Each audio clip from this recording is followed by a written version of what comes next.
What's up, guys? Dirty Diesel here. Just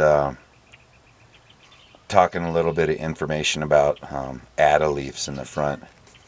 These are the stock two. These come with a two-ply. That's funny. 2-pack up front, 2 leafs, and I added 3.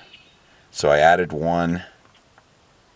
I had a couple laying around. I can't remember. I think they were for even a rear. I bought 2 front Atta leafs, and one I think came from a rear. So I put in 3 leafs, and now I got a 5-pack up front. And what it does is gives you kind of the same clearance in your wheel that the back has. My back here, I'm going to show you this because this is interesting.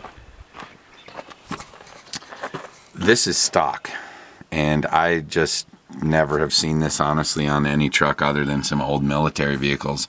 But I think the 99 model, I think they did too much beef on it, because the next year they only have a 5-pack no matter what.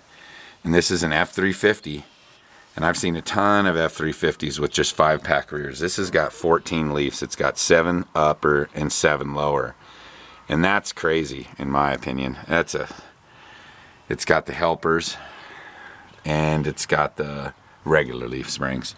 So I did the front lift just to make it not look retarded, which is kind of funny because this was stock. It was so low on the front. And I understand they're a towing truck, so I get that. But let me explain to you what goes on up here. If you guys don't know how to get these in here, it's kind of simple. You're gonna have to brace the front, okay? You're not. Here's the cool thing: you're not taking off these 2 leafs. You don't even take the leaf springs off. You have to lower the axle down, so you do have to relieve it. I took off the drive shaft, and I can't remember if I took the steering off, but you might as well probably take that part of your steering off if you can.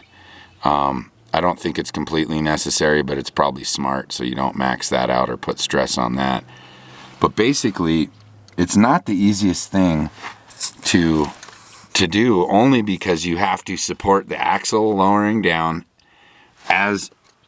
but you keep this lifted. So you're gonna have to jack it up, put it on jack stand somewhere. You know, to tell you the truth, I honestly think I put it on these leaf springs right here at this mount. Because there's no front. You don't want to use that front cross member. That'll just bend right up in. That only holds the radiator. It's basically your rad support. And back here, if you were to brace it, it's so far back that it still wants to go downward. You can do both. You could put like a jack stand back here and one up here. That'd be smart on each side.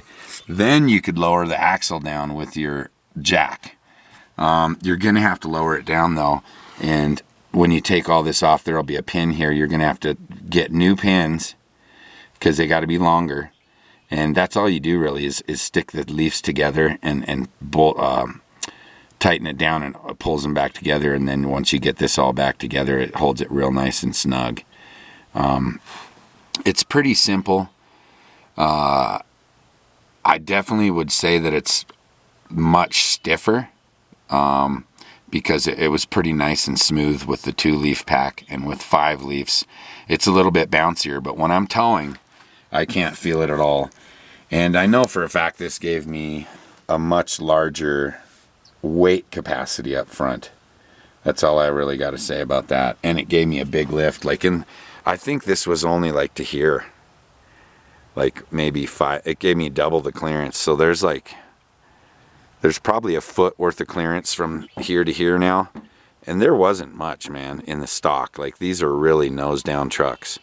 So all right, guys, if you got any questions, I definitely could have slipped over some of this stuff just talking real quick. But if you got any questions on how to do it, or any other options, just talk about it down in the comments. Dirty Diesel out.